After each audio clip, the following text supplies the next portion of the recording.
Bonjour et bienvenue sur la chaîne sonvideo.com pour un hors-série, si je puis dire, un truc qu'on n'avait jamais fait auparavant. Nous allons vous offrir les coulisses du théâtre Mogador à l'occasion de Ghost.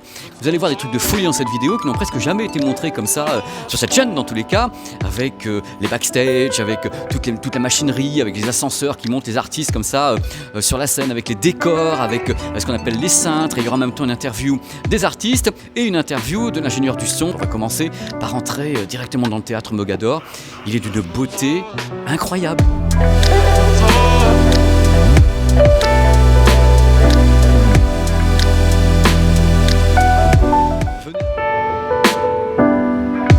Venez avec moi, rapprochez-vous, vous allez voir un truc que vous n'avez pas l'habitude de voir normalement. On va carrément dans les coulisses de ce qu'on appelle le sound check, le mixage audio avec un as du genre. Salut Nicolas. Bonjour. Ça va Nicolas? Oui, impec. Et toi? Alors ton taf c'est quoi? Alors mon taf c'est de mixer toutes les sources qu'on peut avoir sur scène et de les restituer en salle. Donc tu as plusieurs micros, ils arrivent ici et toi tu mixes en temps réel, donc la voix des chanteurs, les instruments, mais c'est un boulot de dingue ça. Tout à fait, mais alors on a des outils aujourd'hui qui nous permettent vraiment de travailler, nous faciliter un peu la tâche. On a quand même pas mal de mix à faire, c'est-à-dire que tout l'orchestre est toujours sous les doigts et toutes les voix sont toujours sous les doigts aussi en même temps, donc il faut en permanence mixer, c'est pareil. Donc il y a toute une conduite à apprendre, connaître le show par cœur si possible, et voilà.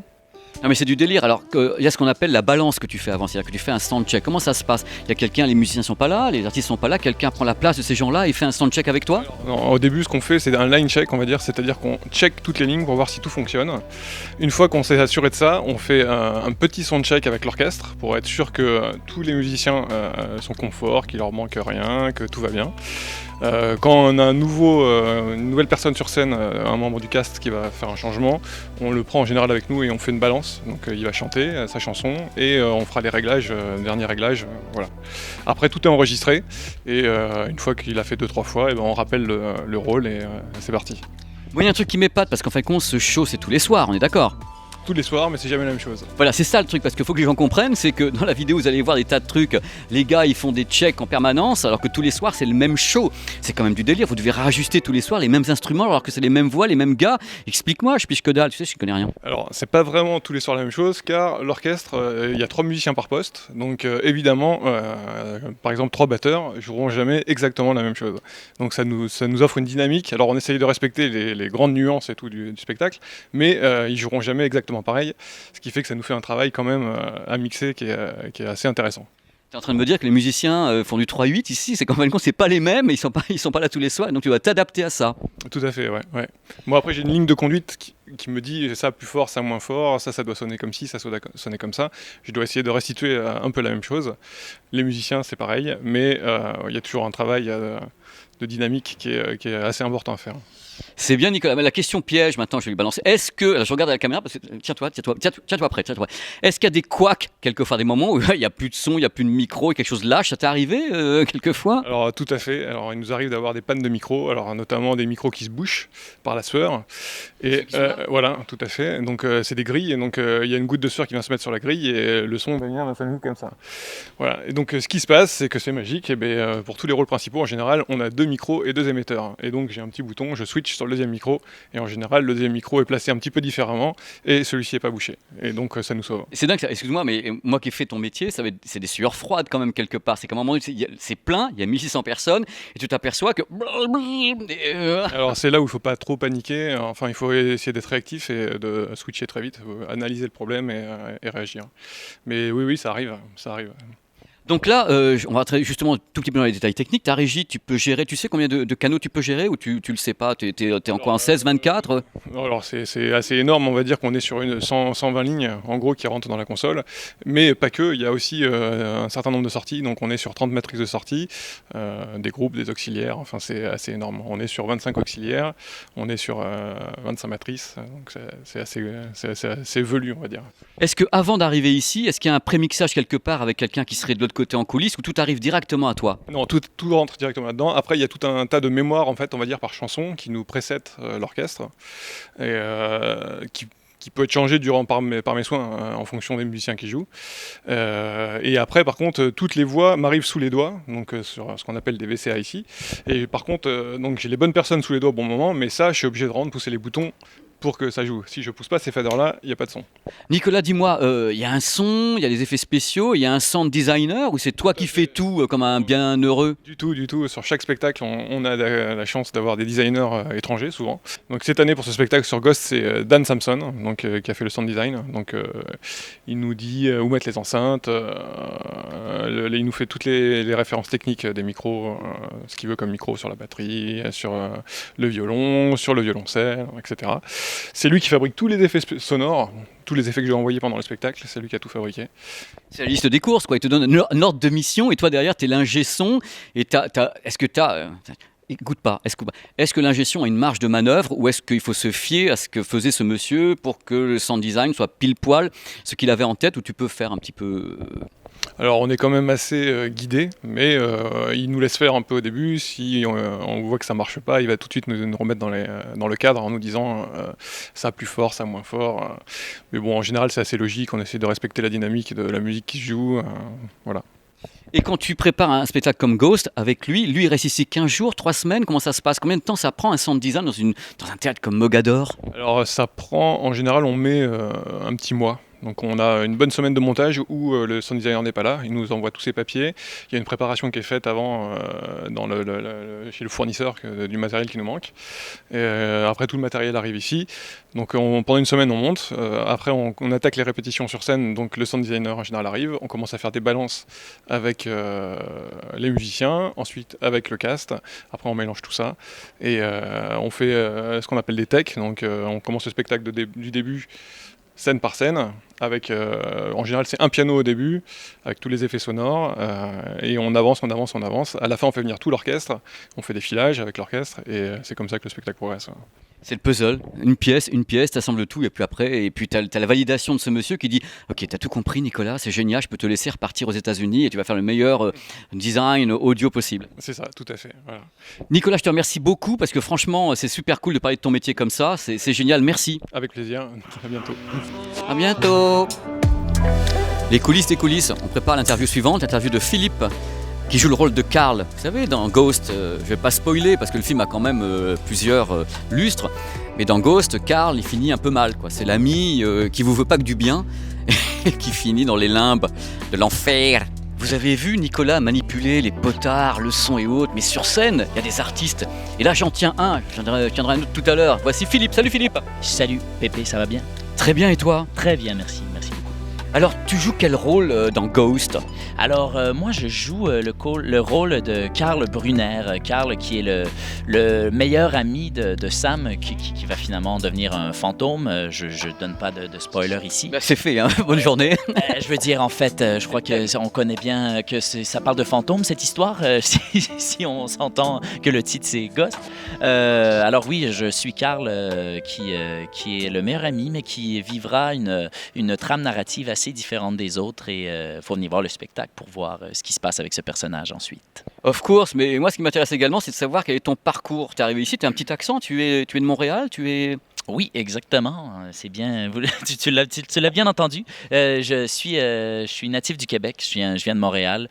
Je viens de Sept-Îles, qui est une petite ville du Québec, mais je vis à Montréal depuis quelques années. Je suis un acteur-chanteur du Québec. Puis, en fait, l'équipe de casting était venue voir une production que j'avais fait, Footloose, au Québec. J'adore le truc, j'adore à mort. Pardon? J'adore Footloose, mais un truc de folie, quoi. Oui, c'est un spectacle musical assez incroyable que j'ai eu la chance. En fait, je jouais le rôle de Kevin Bacon, Rand McCormack.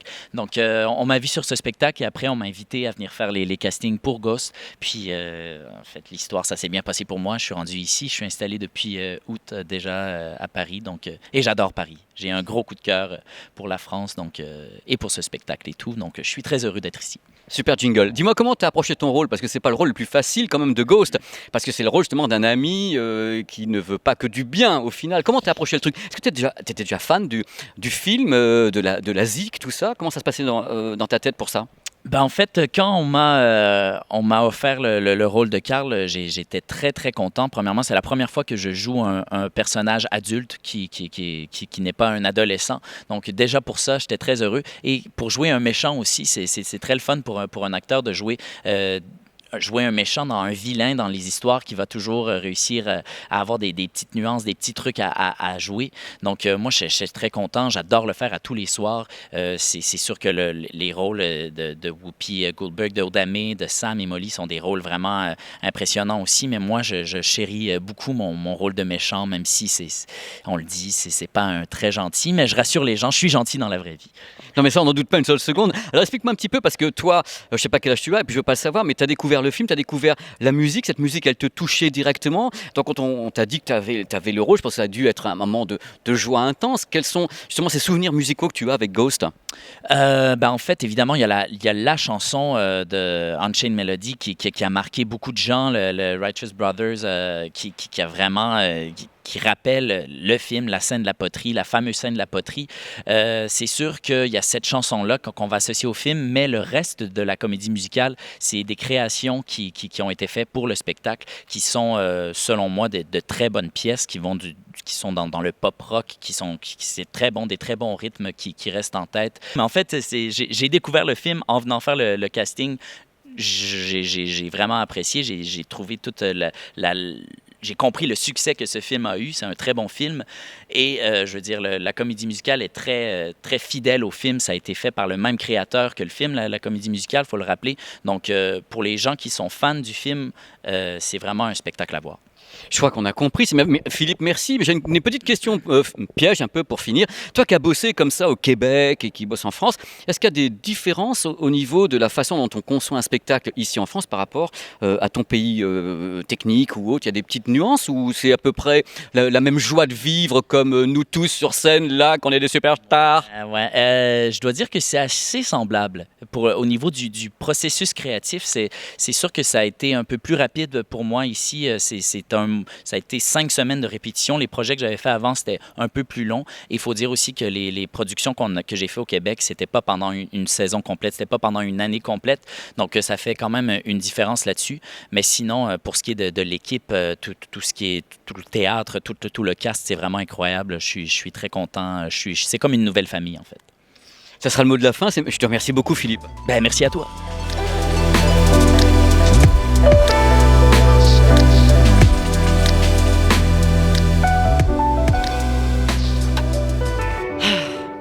Le son, les acteurs, les chanteurs et la musique, c'est super important. Et là, j'ai l'âme fatale de cette vidéo, la seule unique âme fatale. Bonjour.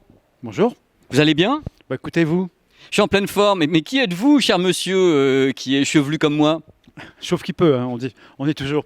Je m'appelle Dominique Trottin, je suis donc le directeur musical de cette production Ghost Théâtre Mogador. Écoutez, c'est très bien que vous puissiez m'en parler parce que moi je suis fan déjà du truc. J'aimerais savoir quel était le cheminement pour arriver à ce qui va se produire ce soir. C'est-à-dire, est-ce que vous êtes entre guillemets l'investigateur complet? Vous êtes inspiré quelque chose? Qui a créé la partition sonore ce soir?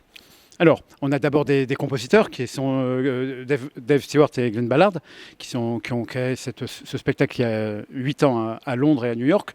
Ils sont d'ailleurs venus à Paris un peu assister aux répétitions. Après, moi la patte que moi je peux y apporter, c'est un peu notre touche, mais quand même, on est quand même très contrôlé par les deux compositeurs. C'était ma question qui allait arriver derrière, donc J'avais compris, vous avez vu, j'avais même anticipé votre question. C'est trop fort. On est merveilleux. Donc voilà quoi. Donc c'est toujours comme ça quand on joue une comédie musicale américaine, on peut y apporter quand même une petite touche de notre côté latin musical, mais quand même on a quand même une matière première qui est très écrite et anglo-saxonne, oui. Et vous avez travaillé sur quel autre type de projet? Parce que là, moi, je vous rencontre ce soir sur Ghost. Mais vous avez travaillé sur quoi auparavant? Des productions qui étaient entre guillemets françaises? Vous avez travaillé déjà avec les Américains ou c'est une des premières fois que vous bossez avec les Américains sur ça? Pendant 20 ans, j'ai travaillé dans l'opérette, dans l'opéra. Je travaille au Théâtre Mogador depuis 5 ans. J'ai fait le Fantôme de l'Opéra, Grease, Chicago et cette année donc Ghost. Mais c'est un super CV, ça, dites-moi, c'est quand même le CV, c'est le golden CV, là, hein, c'est moins qu'on puisse dire. Alors, tous les soirs, vous faites, techniquement, si je peux dire, vous allez faire le soundcheck avec les musiciens, ou c'est ça, comme ça que vous faites? Là, je crois d'ailleurs que vous allez y assister. À 19h, on a tous les jours, c'est-à-dire 1 heure avant le spectacle, on a toujours une espèce de mini-répétition avec les musiciens, pour savoir s'ils sont là, parce que c'est toujours très important de savoir pourquoi vous riez. Non, mais parce qu'il y a mais ça me fait rire, parce que je connais les problèmes de la RATP. Voilà, puis, on n'est pas encore le 5 décembre, donc on verra, on verra après. C'est très vivant ces interviews, j'aime bien, c'est chouette. Donc tous les jours à 19h, donc, on a ce qu'on appelle soundcheck, pour voir d'abord si tout le monde est là effectivement, puis donner des petites notes, des petites rectifications qu'on peut faire par rapport au spectacle de la veille, etc. Parce que le danger quand on joue un spectacle 250 fois, c'est la routine. Donc moi j'essaie toujours à chaque spectacle de rajouter, d'enlever des petites choses, donner des notes, pas des notes, vous 8 sur 20, non des notes musicales, vous voyez, des intentions artistiques, n'est-ce pas? J'entends. Voilà, très bien. Donc voilà, éviter la routine, c'est très important. D'accord, et je ne sais pas si vous allez répondre à la question, je tente le coup. Hein. Est-ce qu'il vous est arrivé d'avoir justement pendant toutes ces représentations des couacs, des trucs qui n'allaient pas du tout, ou justement vous avez dû faire un check après avec les musiciens? Est-ce que vous êtes arrivé des trucs comme ça? On veut dire, évidemment, en répétition, oui, et les répétitions sont faites pour ça. Mais après en spectacle, non, on peut dire, si il peut y avoir un musicien qui rate complètement une chose. Là, sur Ghost, ça n'est pas encore arrivé, ça n'arrivera évidemment pas, évidemment, non. C'est impossible ce que vous me demandez là. Non, mais pour être sérieux, on fait de l'art vivant. On fait de l'art vivant, moi non plus. On fait de l'art vivant avec des gens vivants. Donc effectivement, l'erreur est forcément par définition humaine, et moi-même en premier. Donc il peut arriver qu'il y ait des erreurs. Il faut que le lendemain, ces erreurs nous nourrissent pour éviter les mêmes et pour les autres, en parler et parler de beaucoup de concentration, etc. Parce que quand on joue un spectacle qui est musicalement c'est pas du Beethoven, c'est pas du Stravinsky, ça peut paraître la musique simple. Il faut toujours nourrir les musiciens et les artistes en leur disant attention, c'est pas si facile que ça. On peut apporter telle couleur, on peut changer ça et ça. Donc faire des erreurs peut nous apporter des choses très positives après. C'est super philosophique ce que je vous dis là. Non, mais je suis à bas de bonheur, même je suis là, c'est l'extase. Hein. C'est un résumé de la vie. Hein. Mais c'est beau, c'est le roi lion, mais en pire. Donc voilà. C'est merveilleux. Donc dans tous les cas, je vous remercie beaucoup. Je vais vous laisser faire votre filage tout à l'heure et vos répétitions. On va vous suivre d'ailleurs. Merci Dominique. C'est un plaisir et à bientôt. À très bientôt. Là, ça prend forme. On commence à assister aux soundcheck finaux. Chaque technicien prend un micro qui sera dédié tout à l'heure à un chanteur. Il faut bien sûr attendre l'arrivée des musiciens après, parce qu'on fera la balance entre les instruments de musique et les voix des chanteurs, avec ce qu'on appelle les lead vocals, donc la voix qu'on met en avant, les chœurs. Donc c'est très très compliqué à faire et c'est du délire complet, quoi. Sam. Donc tout se passe en plusieurs étapes. Il y a la scène, il y a ici la partie musique et au fond, le monsieur qui est là-bas, c'est le soundcheck. Les éclairages, tout est commandé depuis une régie, y compris ce qu'on appelle les cintres qui vont monter et descendre les décors, comme on a vu tout à l'heure, avec les ascenseurs qui peuvent également monter des décors et des personnes au milieu de la scène. Alors la fosse, folie furieuse. Je ne pensais jamais aller ici, parce qu'en général, ils ne veulent pas qu'on vienne. Voici la fosse d'orchestre. Vous avez vu plein de choses, mais des trucs absolument incroyables. Mais il manque le clou du spectacle, parce qu'on a montré un petit peu les hauteurs. Mais figurez-vous que la bande-son, c'est pas une bande-son, c'est des vrais êtres humains qui sont des musiciens talentueux dans une fosse, la fosse d'orchestre. Et là, je tiens un spécimen rare qu'on a réussi à capturer comme ça. Bonjour. Bonjour. Tu t'appelles comment? Je m'appelle Samuel Domergue. Et tu fais quoi, Samuel Domergue? Parce qu'il y a plein de matos, mais toi, c'est lequel? Alors moi, c'est celui qui est derrière vous, c'est la batterie. Voilà, je suis batteur. Et puis ça fait, depuis le Roi Lion, ça fait plus de 10 ans que je travaille ici, de façon épisodique, mais j'ai fait beaucoup de comédie musicale ici, dans cette fosse. Et donc voilà, j'ai toujours fait la batterie. Mais j'ai une question parce que, en effet, c'est pas souvent que je peux interviewer un batteur. Toi, quand tu travailles ce soir sur Ghost, tu as donc une partition qui est entre guillemets calée. Est-ce que tu as une petite liberté ou est-ce qu'on te dit bon voilà, il faut que tu suives quelque part le roulement de tambour du chef d'orchestre qui est là-haut? Coucou. Alors il y a les deux. Il y a la partition est calée, mais dans la création, on a corrigé certaines choses pour coller plus au texte ou à ce qui se passait sur scène avec le directeur musical. Donc maintenant que c'est calé, on fait tout le temps, tous les soirs la même chose. Parce qu'on est là pour aider les chanteurs et les danseurs. Ils ont besoin qu'ils sont sur scène, qui sont là-haut. Et ils ont besoin d'avoir le plus de repères tous les soirs, pareil, pour pouvoir danser, pour pouvoir donner leurs répliques. Et ils ont suffisamment de choses à gérer là-haut pour qu'on ne leur mette pas du stress en bas. Donc nous, on est là pour les rassurer. C'est beau ce que tu dis. En même temps, j'ai la larme à l'œil, hein, qu'on soit clair. Alors, tu as travaillé ici à Mogador. Est-ce que tu as bossé ailleurs en France, dans le monde? Tu es un itinérant international ou, en effet, tu es plutôt attaché à cet endroit en non itinérant? Alors, j'ai travaillé ailleurs, j'ai fait des études de musique classique au Conservatoire national supérieur de Paris. Donc j'ai fait beaucoup d'opéra, de musique classique. De la batterie dans l'opéra. Et non, ça c'est de la percussion. C'est le mec. C'est pas grave. On coupera pas. On C'est une bonne question. On coupera même pas. On coupera même pas. Et sinon, j'ai toujours fait de la batterie parce que j'ai toujours voulu faire de la batterie. Je suis parti aux États-Unis à Boston, à la Berklee School. Et donc voilà, j'ai étudié aussi là-bas. J'ai eu beaucoup de professeurs ici en France, à l'école Agostini par exemple. Et puis voilà, donc j'arrive à faire les deux maintenant et c'est ce que j'adore. Et d'ailleurs, c'est pour ça que j'aime la comédie musicale parce que ça a un rapport proche de l'opéra. C'est vraiment un art exceptionnel parce qu'il mélange tous les arts, les textes, donc la poésie, la prosodie, la musique, la danse, le chant, l'acting, les lumières, tout ce qui est technique, les décors, les costumes, les coiffures, les maquillages. Donc c'est vraiment un art complet et c'est vraiment un art que j'adore à cause de ça. Donc on joue beaucoup de styles différents.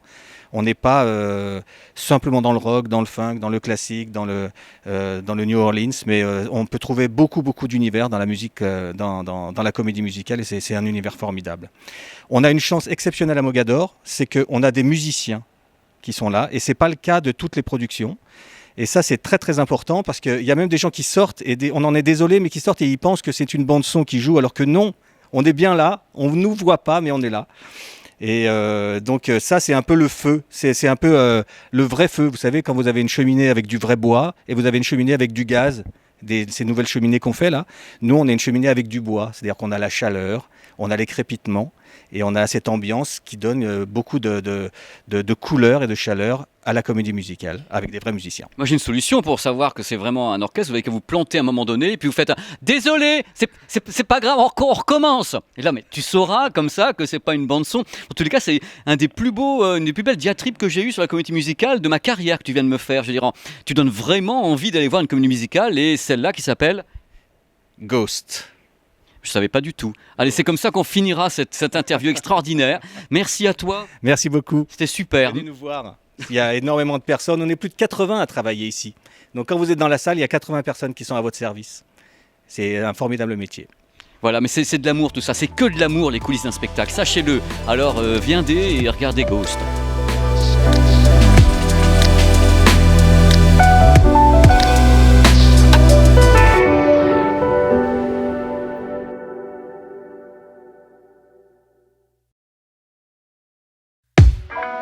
Time.